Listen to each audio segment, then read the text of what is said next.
বাংলাদেশের আলেম ওলামা সুযোগ পেয়েছিল নিজের মতো দেশ গড়তে, কিন্তু বুঝলো না তারা, নিজ নিজ স্বার্থে নেমে গেল।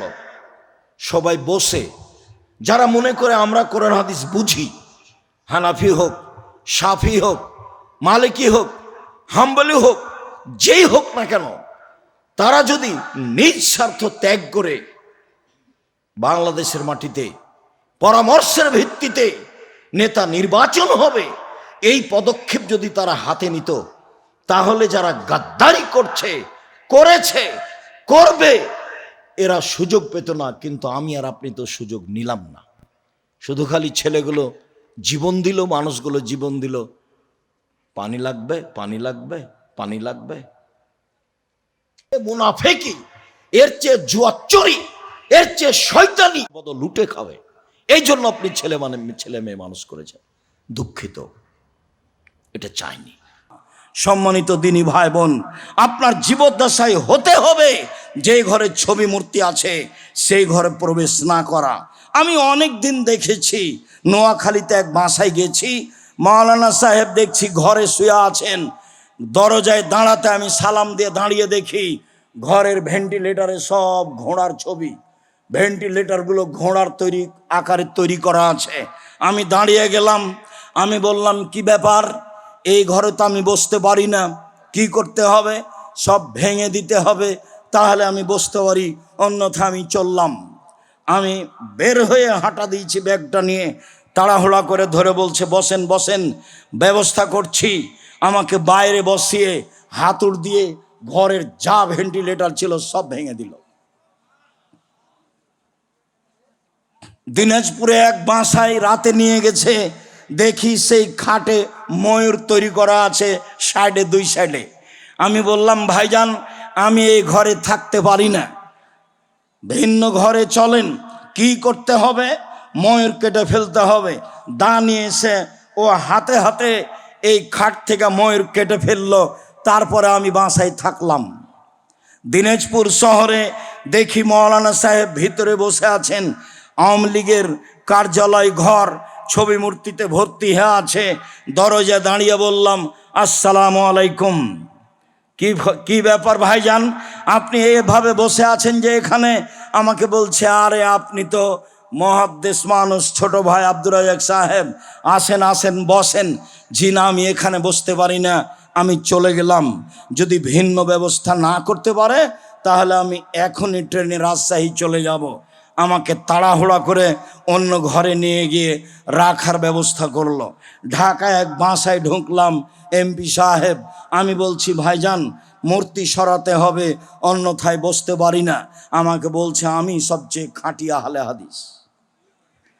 বললাম এ অবাক কথা, পাশে এত বড় মূর্তি, তারপরে আপনি খাঁটি আহলে হাদিস, এটা হয় কি করে?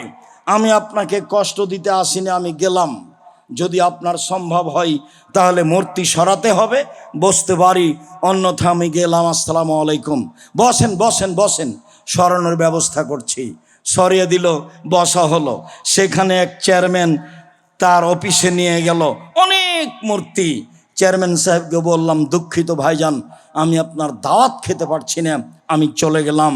বললেন আব্দুর রাজ্জাক সাহেব, যেদিন বাড়ি ছবি মূর্তি থেকে খালি মুক্ত করতে পারবো সেদিন দাওয়াত দিব। পরের দিন বাড়িতে যা ছবি মূর্তি ছিল সব ভেঙে দেওয়া হলো, চৌচির করা হলো, ফেলে দেওয়া হলো। পরে একদিন দাওয়াত দিয়ে নিয়ে গেলেন, বললেন এ দেখেন ঘর একবারে ছবি মূর্তি মুক্ত। গেলাম আপনার এতে বর্ধমানে এক বাড়িতে, দেখি যে ঘরে বসতে দিয়েছে সেই ঘরে পুতুল দিয়ে পরিপূর্ণ, ছবি মূর্তি দিয়ে পরিপূর্ণ। দরজা দাঁড়িয়ে বলছি আপনি উচ্চ শিক্ষিত মানুষ, একাধিক দিন আপনি আমার সাথে কথা বলেছেন, আমি আব্দুর রাজ্জাক বিন ইউসুফ, না চিনলে না জানলে সেটা আপনার ব্যাপার। যে ঘরে ছবি মূর্তি থাকে সেই ঘরে আমি বসি না। বলেন কি আব্দুর রাজ্জাক সাহেব, 1 মিনিটের মধ্যে সারা বাড়ি ছবি মূর্তি খালি করে দিব এবং তা আগুন দিয়ে জ্বালিয়ে দিব। আপনার ভালোবাসায় আমার প্রয়োজন। আমার চোখের সামনে যত ছিল পুতুল ছবি মূর্তি সবকে ভেঙে চৌচির করে দিল এবং যাকে আগুন দিয়ে জ্বালিয়ে দেওয়া সম্ভব তা আমার চোখের সামনে জ্বালিয়ে দিল। ঠিক আছে বসেন, আপনাকে সম্মান করি, যাতে আপনার সম্মান বজায় থাকবে তা আমি করতে প্রস্তুত। সম্মানিত দিনী ভাই বোন, উমর রাদিয়াল্লাহু তাআলা আনহু যেই বাড়িতে যেই ঘরে ছবি মূর্তি থাকতো সেই ঘরে তিনি প্রবেশ করতেন না। সালেম বিন আব্দুল্লাহ বলেন,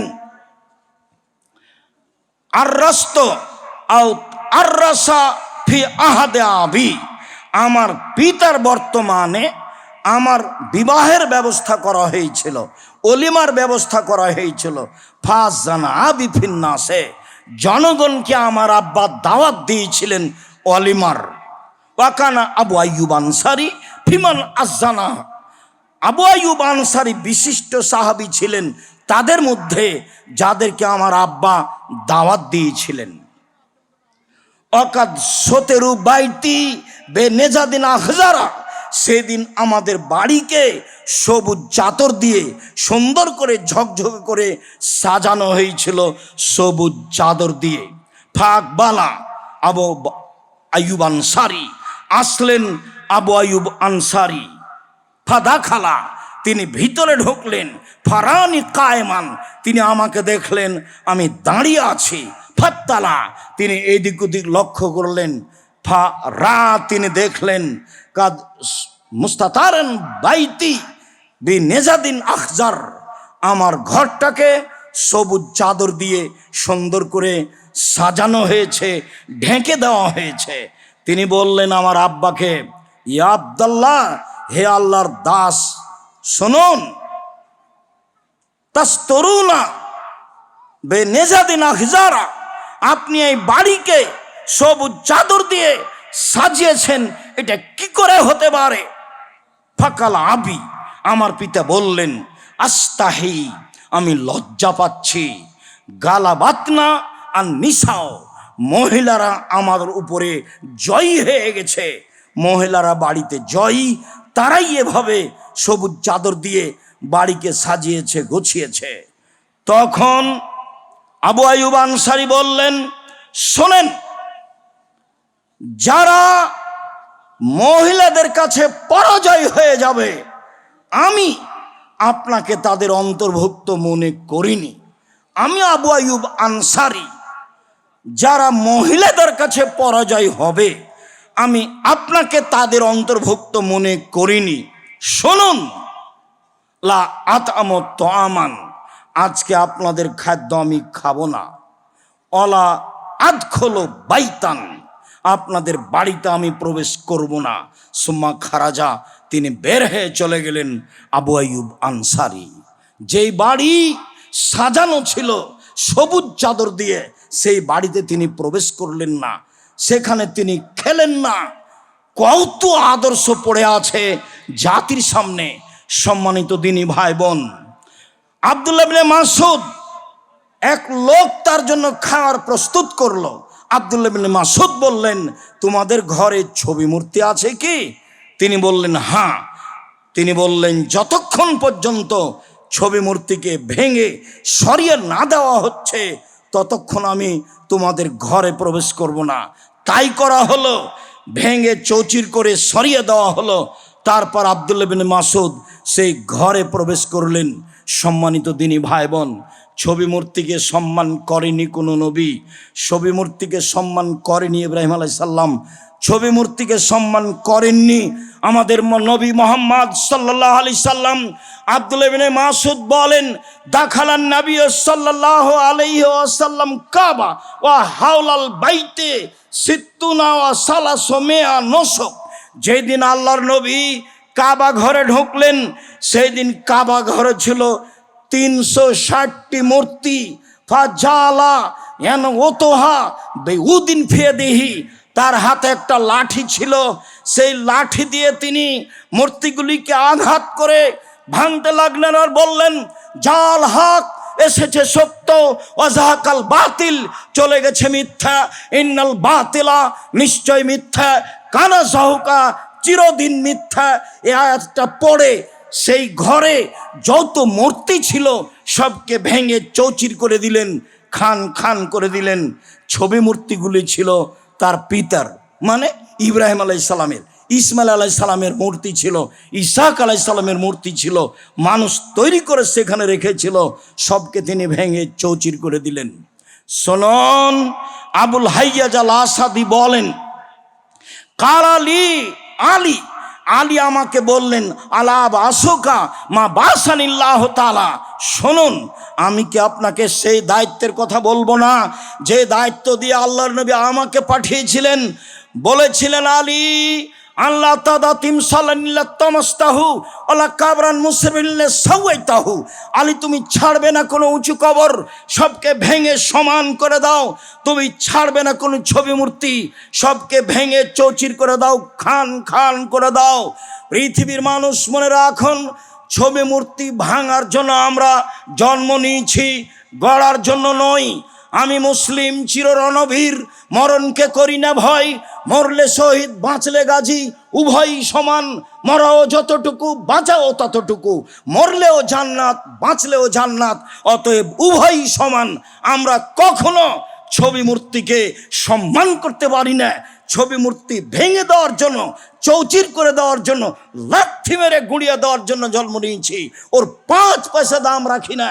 সম্মানিত দিনী ভাই বোন, বলে যাচ্ছি, ছবি মূর্তি পূজার মাধ্যম, ইবাদাতের মাধ্যম।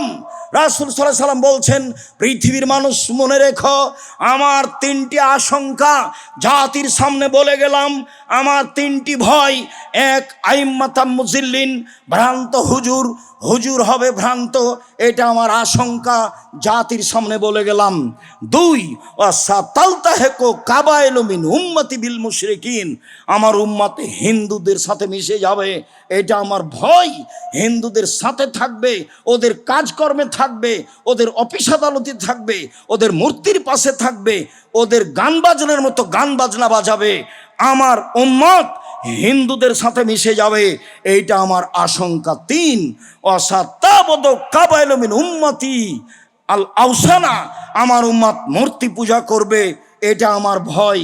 কত মূর্তি মানুষ তৈরি করেছে, মাঠেও ঘাটে, রাস্তাতে, অফিসে আদালতে, কত মূর্তি আপনি দেখতে পাচ্ছেন।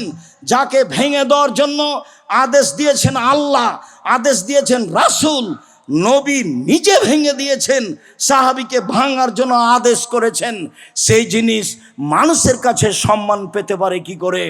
আমাকে বলছেন ভদ্রলোক, আব্দুর রাজ্জাক সাহেব, আমার মাকে আমি খুব ভালোবাসি, এই জন্য আমার মাকে সুন্দর করে কাঠ দিয়ে বেঁধে এখানে ঝুলিয়ে রেখেছি। আমি বললাম, আপনি কুসন্তান, আপনি খারাপ সন্তান, এ বলেন কি আপনি?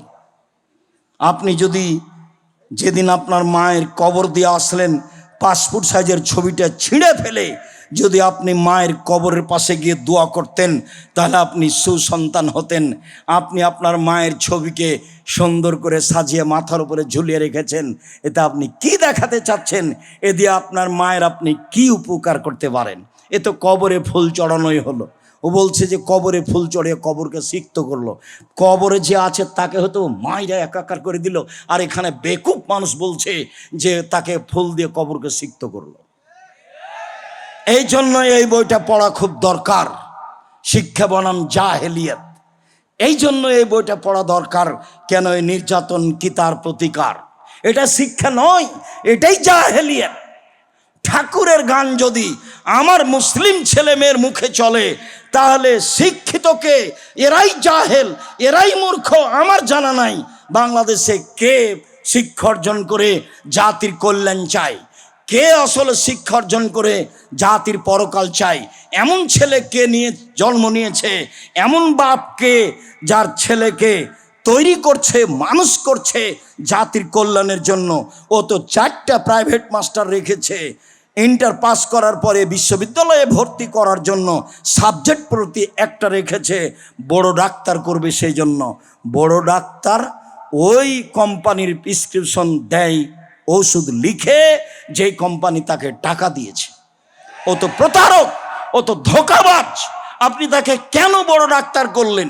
সবাই এমনটা হবে তা নয়, তবে প্রায় এমনই। যারা বলছে আমার ছেলেকে ইঞ্জিনিয়ার করব, ও তো চোর। রাস্তাঘাট তৈরিতে মানুষের টাকা পয়সা মেরে খায়, চুরি করে খায়। আপনি এ অবস্থায় আছেন, চাঁপাইনবাবগঞ্জের ভাষাতে আপনার আমও গেল, ছালাও গেল, কাঁদতে কাঁদতে দুই চোখও গেল, জীবনটা 16 আনায় মিছে। আপনি যা বুঝেছেন তা ঠিক নয়। আপনার ছেলে মেয়ে জাতির জন্য কল্যাণ আনতে পারে না, আপনার জন্য কল্যাণ আনতে পারে না। ওকে চোর করে মানুষ করেছেন, ওকে প্রতারক করে মানুষ করেছেন। আপনাকে আমি কতদিন বললাম, আপনি তো খুব প্রশংসা করলেন আপনার ছেলের। হ্যাঁ তাই তো, লন্ডনে থাকে, 5 লক্ষ টাকা বেতন পায়, খুব মেধাবী ছেলে, বাইরে গেছে, বহির্বিশ্ব তাকে চাকরি বড় দিবে না। কেন? মুসলিম তাদের গোলাম, গোলামকে কেউ বড় চাকরি দেয় না। তখন আপনার ছেলেকে মেধা ভালো, সেই জন্য যারা সুইপার টয়লেট পরিষ্কার করে ওদের ম্যানেজার তৈরি করে দিয়েছে 5 লক্ষ বেতন। তখন আপনার ছেলে মনে করছে যে লন্ডন আমেরিকায় আছি, সিটির জন্য পেয়েছি, বেতনও 5 লক্ষ আছে, দেশে গিয়ে যদি পিজি হাসপাতালের ডাক্তার হই তাহলে 3 লক্ষ টাকা বেতন, অতএব সুইপারের নেতা হওয়াই ভালো। তা আপনার ছেলে সুইপারের দায়িত্ব পালন করে, কিভাবে টয়লেট পরিষ্কার করতে হবে তারই। ওরা তো বড় চাকরি দিবে না। কেন? ওরা তো মুসলমানকে গোলাম মনে করে, দিন রাত আব্দুল্লাহর বক্তব্য শুনছে। গোলামকে বড় কাজ দিবে কেন? গোলাম তো হলো দাস, গোলাম তো হলো দাসী, গোলাম হলো দাস, যাকে বাজারে বিক্রি করা হয়। ও তো পশু প্রাণীর মতো। আর আপনার ছেলে, কতদিন আপনাকে বললাম, সেই দিন তো আপনার ছেলে বাড়িতে আসলো, হঠাৎ করে এসে গাড়ি থেকে নামলো, দেখা গেল মুখে সিগারেট আছে, হাতে সিগারেট আছে, দাড়ি চাঁচা আছে, গলায় টাই আছে, প্যান্টটা টাকনুর নিচে আছে। এ অবস্থায় গাড়ি থেকে নামলো। একটু পরে আপনার বৌমা নামলো গাড়ি থেকে, দেখা গেল গায়ে হালকা হালকা কাপড় আছে। তারপরে আপনার নাতনি গাড়ি থেকে নামলো, দেখা গেল গায়ে কাপড় নেই। এরপরে দেখা গেল গাড়ির পিছনে কুকুর আছে। সব মিলে আপনি কি করলেন? কি বুঝাতে চাচ্ছেন নিজেকে, আর কি বুঝাতে চাচ্ছেন জাতিকে? আপনি, আপনার স্ত্রী, আপনার ছেলে, আপনার মেয়ে, সবাই অন্যায়, অবিচারে, রাহাজানিতে, লুটতরাজে, জুয়াচরিতে, জুলুমবাজে, প্রতারণায়, ধোঁকাবাজিতে পরিপূর্ণ হয়ে আছে। ও জাতির কি উপকার করবে? ও জাতির কি উপকার করবে? জাতির কি উপকার করতে পারে? সম্মানিত দিনী ভাই বোন, রাসূল সাল্লাল্লাহু আলাইহি সাল্লাম বললেন, জাবের উঁচু কবর ভেঙে দিতে হবে, কবর পাকা করা হবে না। জাবের কবরে গম্বুজ তৈরি করা হবে না, কবরে কোনো নাম ঠিকানা লিখা হবে না।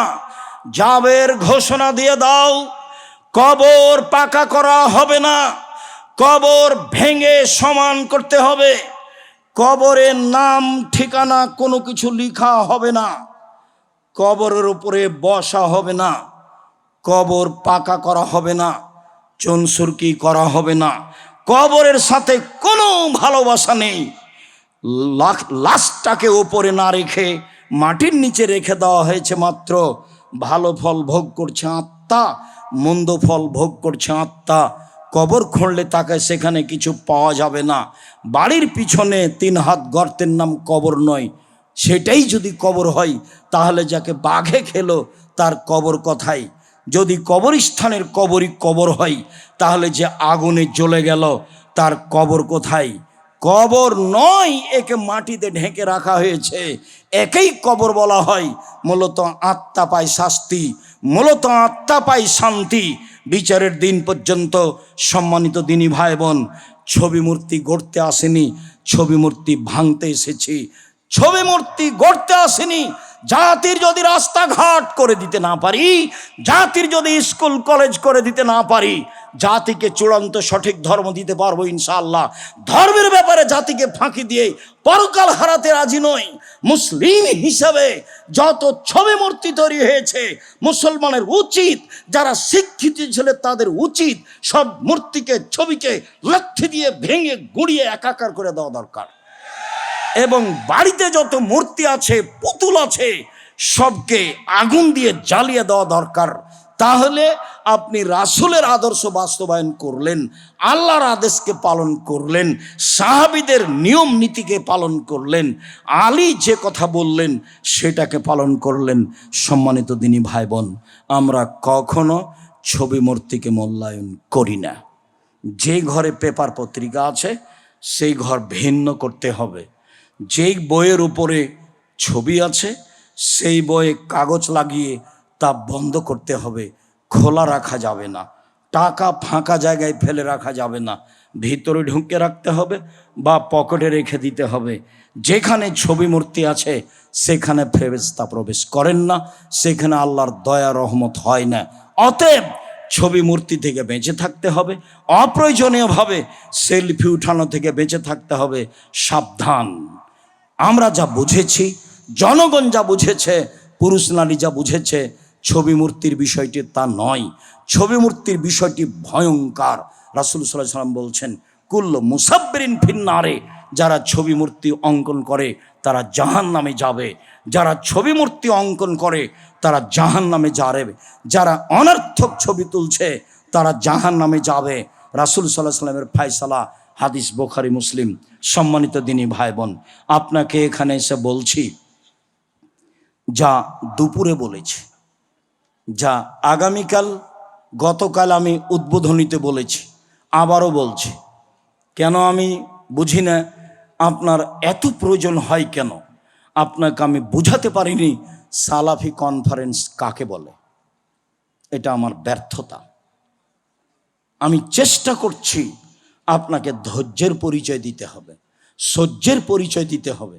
2 দিন একটু কষ্ট করতে হবে, বক্তব্য স্মরণে রাখতে হবে, তাসবিহ তাহলিল জিকির আজকার করতে হবে। সম্মানিত দিনী ভাই বোন, আপনার কল্যাণের জন্য জরুরি কথা, 3টি সঞ্চিত সম্পদ যার জাকাত লাগে না। 3টি সঞ্চিত সম্পদ যার জাকাত লাগে না। 1, লেসানুন যাকির, ওই জিহ্বা সঞ্চিত সম্পদ, জিহ্বা আল্লাহকে ডাকে, সুবহানাল্লাহ, আলহামদুলিল্লাহ, আল্লাহু আকবার, আস্তাগফিরুল্লাহ, আস্তাগফিরুল্লাহ আল্লাযী লা ইলাহা ইল্লা হুয়াল হাইয়ুল কাইয়ুম বিলাই রব্বিগফিরলি অতুব আলাইয়া ইন্নাকা আনতাত তাওয়াবুল গাফুর। আপনি আমার দিনী ভাই, আপনি আমার দিনী বোন, আপনাকে আমি আন্তরিকভাবে অনুরোধ জানাচ্ছি, আপনি দিন রাত আস্তাগফিরুল্লাহ ওয়া আতুবু ইলাই এই ক্ষমার বাক্যটাকে মুখস্থ করে ব্যবহার করার চেষ্টা করেন। যখন ইবলিসকে আল্লাহ বললেন, এই ইবলিস আদমকে মেনে নে, তো ইবলিস বলল, আদম মাটির তৈরি, আমি আগুনের তৈরি, আমি তাকে মানতে পারি না। তখন আল্লাহ বললেন, ইবলিস সরে যা এখান থেকে, অহংকারী সরে যা। তখন ইবলিস বলছে, ঠিক আছে আমি সরে যাচ্ছি, আমার একটা কথা মানতে হবে। কি? কিয়ামত পর্যন্ত আমাকে বেঁচে থাকার সুযোগ দিতে হবে। আল্লাহ বললেন, ঠিক আছে, এলা ওয়াক্তি মালুম, একটা সময় পর্যন্ত মেনে নিলাম, যা। যেমন আল্লাহ মেনে নিয়েছেন তেমন ইবলিস বলছে, দেখেন বলার ঢং দেখেন, রব্বি, হে আমার প্রতিপালক। ইবলিস বলছে, রব্বি, হে আমার প্রতিপালক, ওয়া ইজ্জাতেকা, তোমার সম্মানের কসম, তোমার মর্যাদার কসম, তার দেহে যতক্ষণ পর্যন্ত শ্বাস থাকবে আমি তাকে ভুল পথে, পাপের পথে নিয়ে যাব, ওকে পাপী করেই ছাড়বো। আমি একাই জাহান্নামে যাব, আদমের ছেলে মেয়েকে নিয়ে জাহান্নামে যাব। এটা তার জিদ। পৃথিবীতে সবচেয়ে রিক্সে দিন কাটায় ইবলিস, সবচেয়ে কঠিন অবস্থায় দিন কাটায় ইবলিস। কেন? সে জীবন বাজি রেখে চেষ্টা চালিয়ে যাচ্ছে যে কোনো মূল্যে আপনাকে পাপী করবে। তখন আল্লাহ বলছেন, ইবলিস শুনে রাখ, ওয়া ইজ্জতি ওয়া জালালি ওয়া ইরতিফায়ে মাকানি, আমার সম্মানের কসম, আমার মর্যাদার কসম, আমার ইজ্জতের কসম, আমার উচ্চতার কসম, আদমের ছেলে মেয়ে যতবার ক্ষমা চাইবে আমি ততবার তাকে ক্ষমা করে দেব। ইয়াবনা আদম মা দাওতানি রাজাওতানি, আদমের ছেলে মেয়ে শোনো, যেভাবে ডাকো তুমি সেভাবে থাকি, যেভাবে বলো তুমি সেভাবে শুনি, যেভাবে ডাকো তুমি সেভাবে থাকি, যেভাবে বলো তুমি সেভাবে থাকি। তোমার সব পাপ ক্ষমা করে দিই, আমি পরোয়া করি না তুমি কত বড় পাপী, আমি পরোয়া করি না তুমি কত বড় পাপী। আদমের ছেলে মেয়ে শোনো, তোমার পাপ বেশি হতে হতে যদি আকাশে লেগে যায়, তুমি যদি আমাকে ডাকো তাহলে আমি তোমার পাপ ক্ষমা করে দিব। তুমি যেভাবে ডাকো আমি সেভাবে থাকি, তুমি যেভাবে ডাকো আমি সেভাবে থাকি, তুমি যেভাবে বলো আমি সেভাবে শুনি। আমি পরোয়া করি না তুমি কত বড় পাপী, আমি পরোয়া করি না তুমি কত বড় পাপী। তোমার সব পাপকে আমি ক্ষমা করার জন্য প্রস্তুত রয়েছি। তুমি একটু বলতে শিখো, আস্তাগফিরুল্লাহ ওয়া আতুবু ইলাইহি, আস্তাগফিরুল্লাহ আল্লাযী লা ইলাহা ইল্লা হুয়াল হাইয়ুল কাইয়্যুম ওয়া আতুবু ইলাইহি। দিনই আমি আপনারে পরামর্শ রেখে গেলাম, আপনার জীবনটা যেন সব সময় ইস্তেগফারে থাকে। 2, কালবুন শাকের, যে অন্তর অল্পতেই তুষ্ট। ভাত পেয়েছেন তরকারি পাননি, তখন মন খারাপ হয়ে গেছে, ভিড়ে ঢোকা যায় না, কুপন দিয়েছি বলছে নাই কুপন পাওয়াই যাচ্ছে না, কত যে রাগারাগি করলেন। জাজাকাল্লাহ খায়ের, বারাকাল্লাহ, হাইয়াকাল্লাহ। সালাফি কনফারেন্সে এসেছেন, ভাত পাওয়া গেল না তো গেলই না।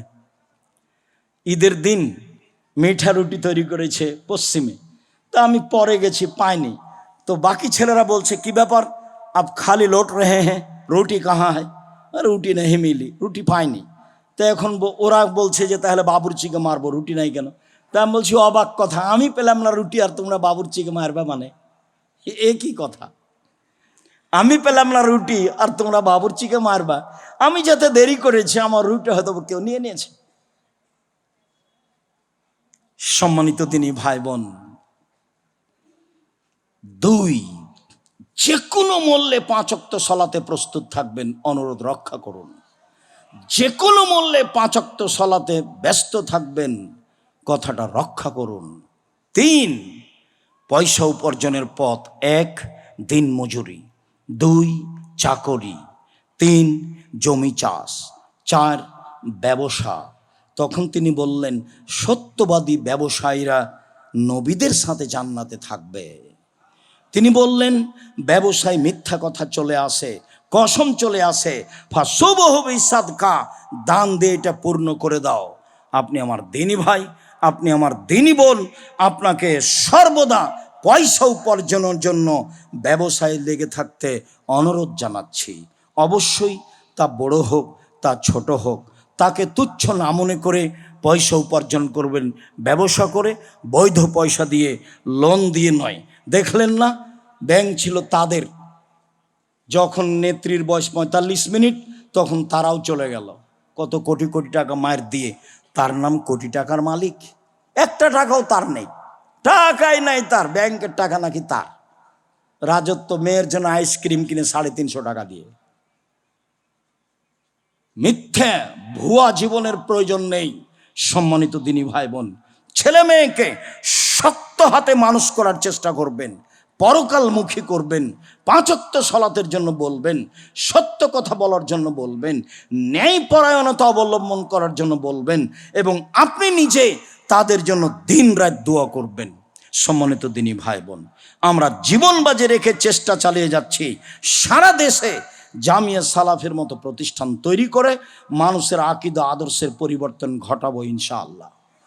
দেশব্যাপী তেঁতুলিয়া থেকে টেকনাফ পর্যন্ত মক্তব চালু করে মানুষের আকীদা আদর্শ পরিবর্তন করব ইনশাআল্লাহ। সুন্দর করে কোরআন তেলাওয়াতের ব্যবস্থা প্রাণপণে চেষ্টা চালিয়ে যাচ্ছি, করব ইনশাআল্লাহ। আলিতে পত্রিকা দেশ জুড়ে বিদেশে পৃথিবীর প্রত্যেকটা বাঙালির কাছে পৌঁছে দেওয়ার জন্য জীবন বাজি রেখে চেষ্টা চালিয়ে যাচ্ছি। অবশ্যই তা মূল্যায়ন করবেন। সম্মানিত দিনী ভাই বোন, সম্মানিত দিনী ভাই বোন, আমি আপনাকে জামিয়া সালাফের সার্বিক কিছু মূল্যায়ন করো, তো করতে গিয়ে প্রথম যেটা বলছি, জামিয়া সালাফে আসলে খালি পয়সায় আসবেন না, এটা ভালো নয়। রূপগঞ্জের মসজিদের 1 স্কোয়ার ফুট সমান 5000 টাকা, সেটা ওখানে নাম লিখিয়েছিলেন এখানে তো কেউ নাম লেখালেন না, আর আসলেন সম্মেলনে 5-10 হাজার টাকা হাতে নিয়ে আসলেন না। এটা জামিয়া সালাফিয়া জনগণের সাধারণ পয়সা দিয়ে চলে। প্রায় 5,000 ছেলে মেয়ে পড়াশোনা করে। ওই যেই ছেলেটা একটা কি বলে গেল যেন, জারি গান পুঁথি বলল, শুনতে খুব ভালো লাগলো। যা বলেছে ঠিক বলেছে, সত্যই বলেছে, খুব ভালো লেগেছে শুনতে। যদিও প্রশংসা আমি আছি মানাই নাই, তবুও খুব ভালো লেগেছে শুনতে। সব কথাগুলি সত্য ছিল। আমাদের পক্ষ থেকে চেষ্টার অভাব নেই। অতএব যেহেতু জনগণের পয়সা দিয়ে জামিয়া সালাফিয়া চলে, জনগণের পয়সা দিয়ে এখানে এতিম থাকে খায়, জনগণের পয়সা দিয়ে আল ইতিসাম পত্রিকা ছাপে, জনগণের পয়সাতে প্রায় 600 মক্তব চলে, জনগণের পয়সা দিয়ে প্রত্যেক দিন এখানে নিয়মিত বাহির থেকে লোকজন প্রশিক্ষণ নিতে আসে। 20 দিন 25 দিন ফ্রি থাকে খায়, আসে ফ্রি, যায় ফ্রি, খায় ফ্রি, বই পুস্তক ফ্রি। আমাদের এখানে টাকশাল নেই, আমরা টাকা নিজে তৈরি করে এইসব ব্যবস্থা করি না, আপনাদের টাকা দিয়ে করা হয়। যদি আপনার 10 টাকা খরচ না হয়ে থাকে তাহলে বুঝতে হবে আমি ভুল পথে আছি। আমি বারবার বলছি, পতিতালয়ের মহলে যদি কুকুরকে পানি পান করে জান্নাত পেতে পারে, তাহলে আমি এই শিরক মুক্ত প্রতিষ্ঠান, বিদাত মুক্ত প্রতিষ্ঠান, দল মুক্ত প্রতিষ্ঠান, সংগঠন মুক্ত প্রতিষ্ঠান, হিংসা মুক্ত প্রতিষ্ঠানে 10 টাকা দান করলে জান্নাত পাবো ইনশাল্লাহ। এটা আমার দৃঢ়তা কাজ করে। মর্মে আপনাকে আমি দুর্বল পেলেও আমার ভালোবাসার অভাব নেই। ছেলেরা আসছে, কম হোক বেশি হোক, কোনো ভাই একবার দিয়েছেন তবুও, 2 বার দিয়েছেন তবুও ফিরিয়ে দিবেন না। ছেলেরা তোমরা আসো। আপনার সামনে দিয়ে ছেলেটা যাচ্ছে, এমনি খালি চলে গেল এমন যেন হয় না। ডান দিক বাম দিক থেকে ছেলেরা আসছে, আমি আপনাদের জন্য আন্তরিকভাবে দোয়া করছি, আল্লাহুম্মা সাল্লি আলাইহি আল্লাহুম্মা বারিক আলাইহি বারাকাল্লাহু ফি আহলিকুম মালিকুম। আল্লাহ আপনাদের প্রতি দয়া করুক, আপনাদের অর্থ সম্পদে বরকতে নিরাপত্তা দান করুক। আমি যখন আল্লাহকে বলি নিয়মিত, তখন বলি, আল্লাহ তুমি আমাদের ক্ষমা করো, ছেলে মেয়েকে কবুল করো, বাপ মা মারা গেছে ওদের ক্ষমা করে দাও। আল্লাহ তুমি জামিয়া সালাফিকে কবুল করো। আমার দিনী ভাই বোন যত পুরুষ ও নারী জামিয়া সালাফিয়া দান করেছে, করছে, যে উদ্দেশ্যে দান করছে সেটা তুমি পূর্ণ করে দাও। তুমি শক্তির অধিকারী, পরাক্রমশালী, তুমি তোমার শক্তি অনুযায়ী মানুষকে ক্ষমা করে দাও, তার অর্থ সম্পদে বরকত নিরাপত্তা দাও। তোমার নাম গাফফার, তুমি সহজেই ক্ষমা করতে পারো। যত মানুষ আমার কাছে দোয়ার দাবি রেখেছে, আমি হয়তোবা তাকে ভুলে গেছি, তুমি ভুলনি। অতএব যত পুরুষ নারী দাবি রেখেছে, যে যেভাবে দাবি রেখেছে সেটা তুমি পূর্ণ করে দাও। আমরা মানুষ হিসাবে নিয়মিত বলার চেষ্টা করি মর্মে, আপনি আমার দিনী ভাই, আপনি আমার দিনী বোন। মেয়েরা তোমরাও সামনে যাও। সকল দিনী ভাই ও বোনকে বলছি, দানের হাত প্রশস্ত করুন। দেওয়া হাত ভালো নেওয়া হাতের চেয়ে, এটা বুখারী মুসলিমের হাদিস। দেওয়া হাত ভালো নেওয়া হাতের চেয়ে। যা টাকা নিয়ে এসেছিলেন এদিক সেদিক এমনি খরচ করে ফেললেন নাকি?